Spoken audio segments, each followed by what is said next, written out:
All right, man. Any fitness happening today? Going to happen? Off day? Well, I mean, I come to the well on this one quite often, but it was a jiu-jitsu day, as our recording days often are. And I gotta say, Pat, I was on fire today. Some days Putting heads in vices. some days not so much. Plenty of days where you step out of that arena and you're like, well, got my butt kicked every single round, but today was not one of those days, so I'm feeling pretty good. Nice. Good for you. Yeah. Good for you. Yeah. Cool. Well, we've got a good topic today. Before we dive into it, I'll do what I'm always supposed to do. Help support the show, everybody. We appreciate you. If you want to go to variednotrandom.com, you check out all the different cycles and programs we offer to help your fitness. There's a 1.5 mile run program. There's a whole handful of different barbell lifts if you want to improve your capacity there. And there's a ton of things that we have that just are under the category of get your first fill in the blank. Strict and kipping pull-ups, bar muscle-ups, ring dips, toes to bar, handstand walks. So check all those things out. Then if you own a gym, if you're a gym owner, any sort of fitness facility, you got to do all the non-sexy back-end stuff of billing, gym management, tracking your athlete's fitness, make sure things are going in the right direction. btwb has an all-in-one for that. So go to btwb.com and check out their all-in-one solution. So today's question came to us via the Varied Not Random Instagram account. And so I'm thinking that anonymity might be requested, so I won't say the individual's name. It says, hi guys, love your podcast, been listening to you every week for nearly a year and I've learned a lot, very cool. I apologize in advance, Boz, as my question is in no way succinct. So you must be known for just liking... Well, I mean, that's, I appreciate the consideration, but as somebody who is often not succinct, I can sympathize. Now, a little bit of the bottom of this question got cut off, but we'll get the gist of it just fine. So the question is, considering the CrossFit methodology of safety, efficacy, and efficiency, what are your thoughts on getting your athletes to learn a skill that they struggle with, getting them to learn it quote unquote incorrectly so that they do feel accomplished, meaning they're getting the efficacy of the movement, or do you stay on the perfect practice, which maybe I think would be the efficiency method, and maintain technique even if it's frustrating for them? For an example, take double unders. An athlete keeps tripping on the rope. Would you teach them to pike their feet so they stop tripping and therefore feel good about themselves, or would you keep persisting with non-piking of the feet, even though they keep tripping, and that leads to a ton of frustration and all that stuff? So I guess with skills, do you just stick to perfection no matter what, or do you allow some wiggle room in the system so that athletes have a smile? Well, it's a good question. And I think there's a couple of sub-questions within it that we need to separate, as always. And I think there's also a bit of a misunderstanding in there about that safety, efficiency, and efficacy that is kind of laid out in the CrossFit Level 1 material. So maybe we can start there.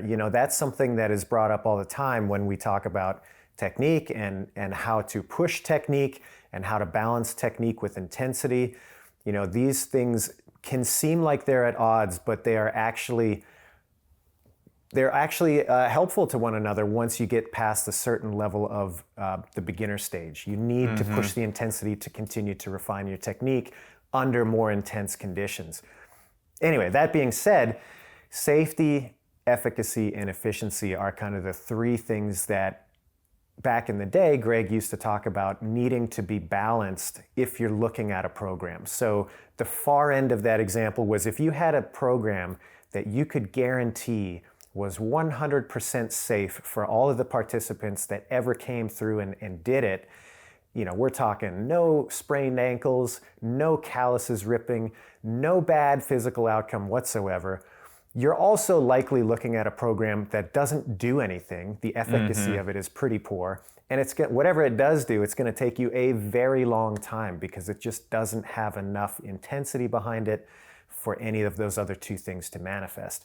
Now you go the other alternative and you say, okay, well, if it's so nerfed that I don't get anything out of it, I got to take the other extreme. And now you have a program where out of every 10 people that do it, only 2 make it to the end of the program because everybody else is sidelined by injury or some other horrible fate has befallen them. Yeah, maybe the program was really great for those 2 people that made it to the other side. They were just like on top of the world as far as their physical capacity and the rate at which they advanced. However, most people are going to look at that and be like, you know what? I don't think this is safe enough, and the risk assessment that I run probably is going to lead me to not participate because it just seems a little bit too risky. So the Agreed. thinking is, okay, we need to balance. How safe can I get somebody through this, teaching, this program, this long-term engagement? How quickly can it start to, progress somebody's skill set and their overall fitness? And then what's the outcome? And trying to balance those 3 things is the goal. And that's going to be a balancing act that every coach is doing every session, whether they're conscious of it or not. And it's going to kind of accumulate into, an athlete making progress or not. And an athlete staying safe or not. So maybe that's kind of the groundwork to talk through these things. Yeah, and in short, agreed. I think there was a bit of a crossing of wires there. So I would say, for this individual, safety, efficacy, and efficiency, generally speaking, is not applied to learning a movement like the double under. It's applied to assessing a program. So somebody says, I got this great program. It's supposed to get you fit. It's supposed to teach you Spanish. It's supposed to do whatever. And then you could say, okay, does it achieve those goals? How fast does it achieve those goals? And what is the injury rate or lack thereof of that program? And then based upon those 3 critical factors, you would have a decent assessment of whether that program was delivering the goods or not. Man, I'd love to see the safety rating on most Spanish programs out there. I want that risky Spanish. It's bad for my self-worth. The subjunctive tense doesn't make me feel good as a human being. It's less of a physical damage, huh? Yes, exactly. It's more emotional. Yes, and then I think what this person maybe was thinking of in regards to learning a movement and when to put it into a workout and when to ratchet your athlete back or when to give them a kick in the butt is maybe more along the lines of the mechanics, consistency, and intensity sort of a piece as compared to the safety, efficacy, and efficiency piece. Yeah, I think that's fair. I think you could also stretch that safety, efficacy, and efficiency to what she's asking, where with the double under, if we use that example that she provided and we say, okay, can your athlete pike just to be successful versus not? I personally am not a fan, and I think we can circle back around, and I'd like to talk about that with a little bit more depth. But that technique doesn't really pose a safety risk. I mean, you could argue that you're going to overtax certain muscles, blah, blah, blah, blah. Somebody can make a case that, of course, because it's not flawless, it introduces more risk. But let's be honest, the pike jump is not inherently risky. Right. Now, if you take that into the realm of a different movement, let's say, and you say, okay, we have something that's a little riskier by its nature, like a muscle up. And I say, okay, Pat, you are going to struggle on this muscle up, and I'd like to get you there a little faster. And so my strategy is going to teach you to deliberately chicken wing by throwing one arm over every single time right from the beginning. Right. Well, at that point, I am introducing a riskier behavior. I don't know that you're going to tolerate that, and I don't know that it's appropriate for you to just get the work done with that technique at all costs. Right. And so, again, I think you can kind of weigh that safety, efficacy, and efficiency, not just through programs, but through movements as well. My broader point, to kind of land the plane on this one and to be succinct, is that you shouldn't get in the habit of teaching things poorly. I don't care if I use my muscle up example with the chicken wing or the pike example with the double under. I'm of the opinion that it doesn't do anybody any long-term good to deliberately teach the wrong quote-unquote way to do it. All you're doing is delaying progress in the long run. So I would not recommend that as a strategy. Yes, and you could play this game with, technique on a clean. Somebody, just starts ripping it off the ground with their arms right off the get-go, but that's how they quote unquote get into the most load. Like whatever it happens to be, some weird thing they're doing on the back squat, but it works for them right now because they haven't put in the time and effort to actually learn the proper mechanics. Like, yeah, truth be told, you'll probably get away with it. Probably. You'll probably get away with it for quite some period of time. And you may even start to stack some more weight on the bar or link some of those chicken wing muscle-ups together. Probably. That's the best case scenario. The best case scenario is, even though you put your body in what, to the best of our anecdotal ability, seems to be a compromised position, and you're rolling the dice, nothing happened. And you continue to progress. Even in that best case scenario, those athletes are most likely going to plateau at a certain point because of that whole productive application of force deal, where in order for you to get to the next level and you're clean, you're going to have to actually move the bar in a beautiful first, second, and third pull. You just can't yank on it harder and hope that the clean goes up. Same deal with your muscle ups, with the whatever it happens to be. So if you were lucky enough not to tweak yourself, you're on a dead end street, and nobody wants to be on a dead end street. And then at that point in time, you're going to have to ratchet the athlete back, slow them down, strip the weight off the bar, whatever it happens to be. They've been doing it this way for 6 months or 9 months or 12 months. They're going to have all those habits ingrained into their head because you didn't just let them do it for a class or two, but they did it for a calendar year. And now relearning those movement patterns are going to be more of a pain in the butt. It's going to be more frustrating to the athlete because they're used to these loads for the last year. They're used to these whatever for the last year. And now they're stepping way back instead of stepping just a little bit back, because as soon as you saw it, you went, let's talk about what just happened there and try to make you, put you on a better path. So I'm generally a fan of intervening sooner rather than later. Not only for ideally hoping to set the athlete up for as much safety as possible, but then if you are talking about that efficiency of movement, that check's going to become due at some point in time. And so you might as well put them on the path right away. Yeah. Now, I'll also add that there needs to be a distinction here where we're talking about deliberately teaching somebody something that you know will not support that long-term efficiency like you're talking about, and an athlete naturally developing something that isn't flawless. Because the first, when I'm saying, okay, Pat, I just want you to be successful, so I'm going to coach it in a way that you can do it once today, but we're going to have to re-coach that later, I don't think that's a great way to go. However, I do have to respect the fact that no matter what I am teaching you, beginners will look like beginners. And there is no way to go through that beginner phase into the novice phase, into the advanced phase without doing the thing. And sometimes those reps aren't going to be perfect. That's how you learn. And so that is also critical from a coaching perspective, that I understand, yeah, Pat is going to probably develop some weird habits along the way. And when he starts going down that road, my job is to say, hold on a second, Pat, let's course correct. I'm not trying to teach him that just so he can be successful, but I accept that along the way, there's not going to be flawless reps. There's going to be plenty of subpar reps, and that's totally fine. My job is to correct and keep moving along the path. So a couple things in there. That distinction I just mentioned, I think is really important. And then I think it's also important for coaches to get really comfortable with this concept that, yeah, when we say we want you to have mechanics and consistency, do not read into that means every rep has to be perfect, or do not pass go, do not add any intensity, do not add any challenge to the movement. That's a short road to a dead end as well. You have to have some tolerance for, hey man, it's not going to look great, but we're going to coach you through it, and we're going to slowly push you along that path towards intensity. But it doesn't mean flawless before we do anything challenging.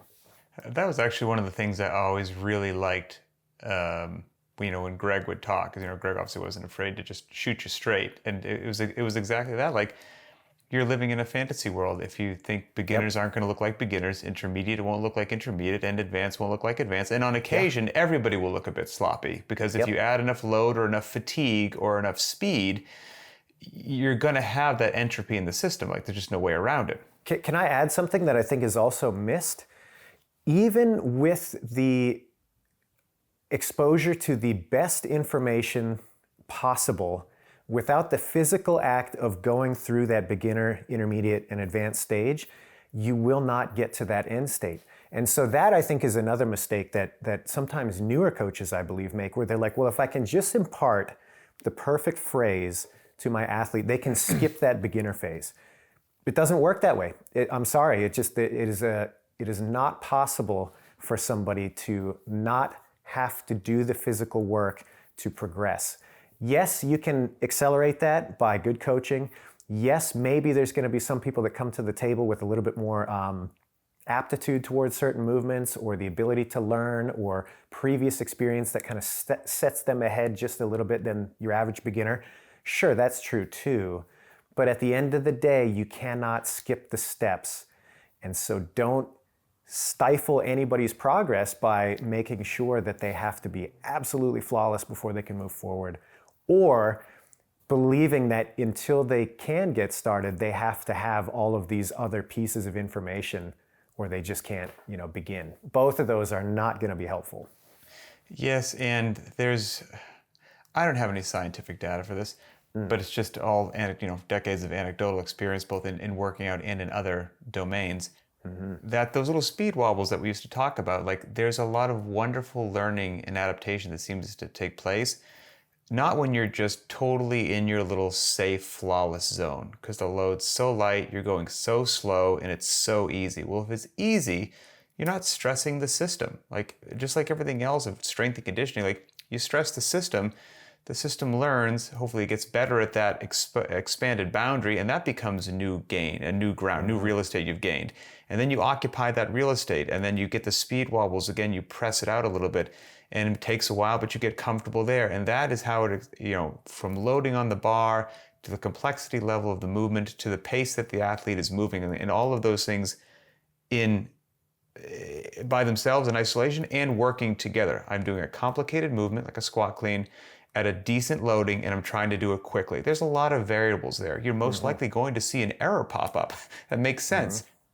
And not all errors are catastrophic. Some are just inefficient, and varying or developing an eye for that as a coach. Like, that's actually where you really step up and earn your fee as a coach, as you've got an athlete moving in real time with a real load on the bar, doing a functional movement, which by its very nature is compound, multi-joint, and they start to get those speed wobbles, and then you go in there through your skill, whether it's verbal cues, tactile cues, demonstration, whatever it happens to be, and you're able to, even during the actual workout, regain them to, a more appropriate level, and then they push it a little bit, and then you rein them back in, and you do this beautiful dance class after class, week after week. Even as they advance, you keep pushing them a bit, the speed wobbles come back, and it's a lifelong journey. And if your clients are pushing themselves appropriately within the realms of their ability, but pushing themselves, and then the coaches are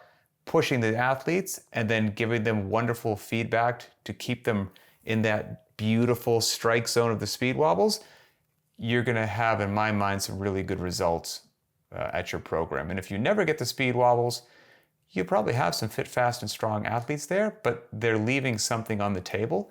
And if you allow those speed wobbles to get way off course, then you're just probably moving slower due to inefficiency, or you're putting your athletes into a compromised position while under fatigue and load that just would be inappropriate for you to do, since they are in your care as a trainer. And so there is, there is a beautiful utopia balance there, and that's when coaches earn their money, quite frankly.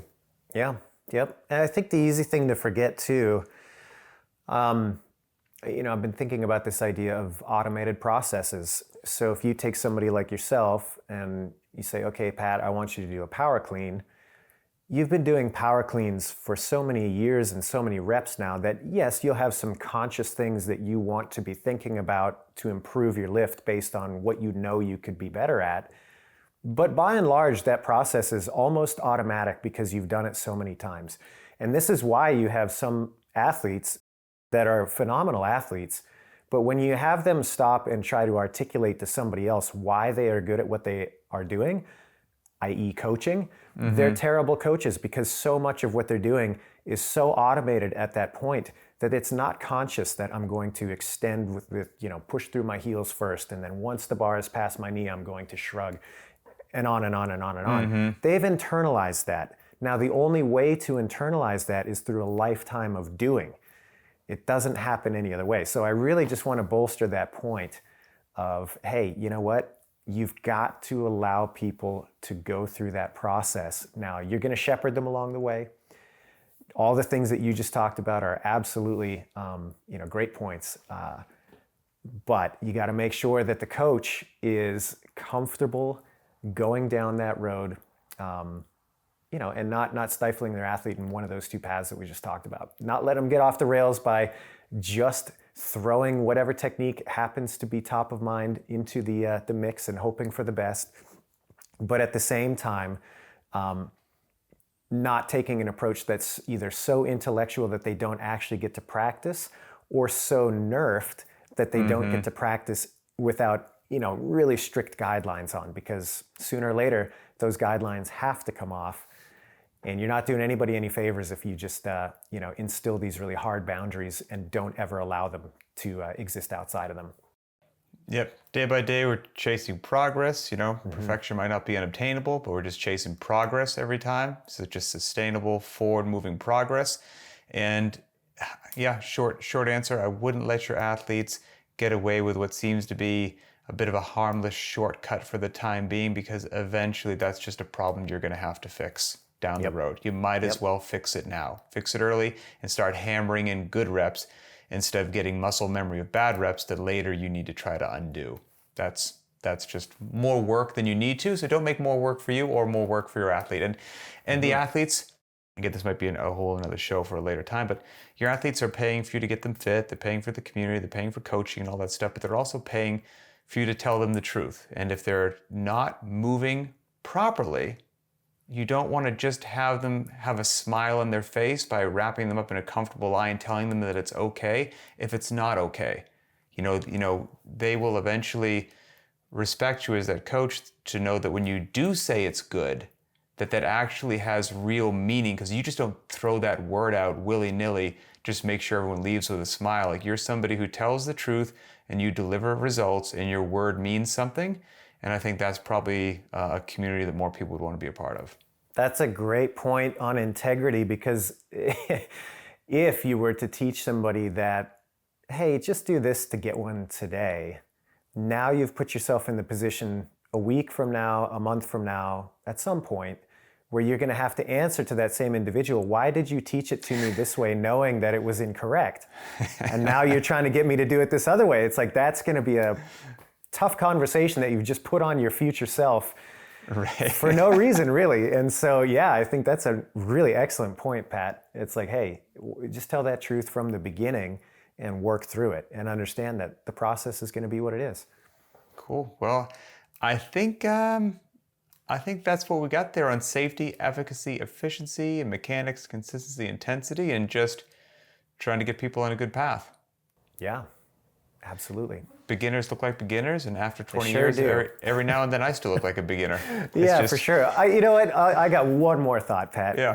And this is maybe closing thought here, but I think it's important for a good coach to take a 10,000-foot view and step away from, I am teaching somebody the air squat or whatever movement, and think about, okay, what is it like to learn anything?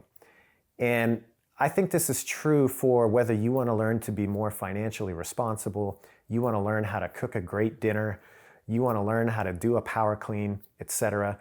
The beginner will look like a beginner in all of those circumstances. It does not matter the realm at which you are trying to learn something or in which you're trying to learn something.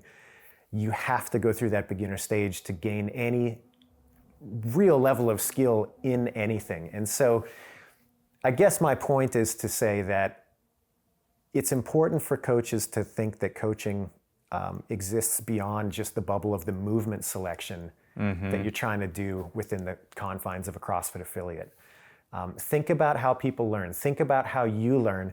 Think about things you have learned outside of the gym and what it was like in the beginning, and understand that that same process will be present when you're doing something physical. 100%. Well, I hope this answered the question well, because you can shoot us a line back on the VNR Instagram and let us know.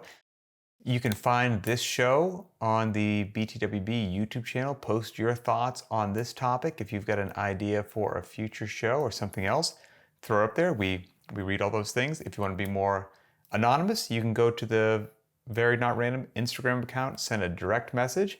If you don't care about being public, you can go to the Instagram account and just post a public comment under one of the reels or photos or something that we post, and we'll see all those things as well. So for Adrian Bosman, I'm Pat Sherwood, and we'll see you next time.